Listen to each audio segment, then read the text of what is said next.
और उनके वंश को अन्य जातियों में फेंक दूंगा और उनको देश देश में तितर बितर करूँगा। उन्होंने पूर्व वाले बाल देवता की पूजा की और मुर्दों को चढ़ाए हुए बलिदान खाए। इस प्रकार उन्होंने अपने कामों से उसका क्रोध भड़काया और महामारी उनमें फूट पड़ी। तब पीनहास के ने खड़े होकर हस्तक्षेप किया और महामारी थम गई और ये उसके लिए पीढ़ी से पीढ़ी तक सर्वदा धार्मिकता गिन गए।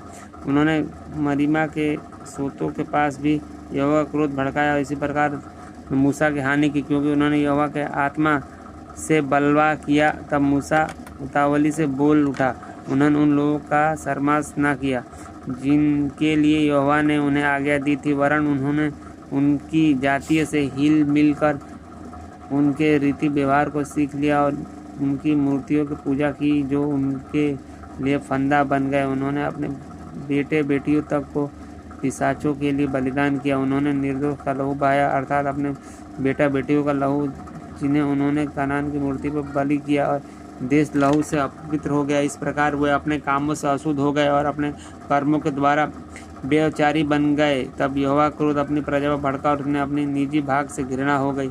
तब उसने अपने अन्य जाति के हाथ में कर दिया। हाँ, उसने बैरी ने शासन किया, उनके शत्रुओं ने भी उन पर अंधेर किया और वह अपने शक्ति के अधीन हो गए। वह उनके बराबर छुड़ाता था, फिर भी विद्रोह करते अधर्म में डूबते गए। फिर भी जब जब उसने उन्हें उनका चिल्लाना सुना, तब तब उसने संकट पर दृष्टि की और अपने निर्मित अपनी वाचा को स्मरण किया और अपनी अपार करुणा के अनुसार तरस खाया। उन्होंने उन पर सबसे भी दया करवाई जो उन्हें बंधुए बना कर ले गए थे।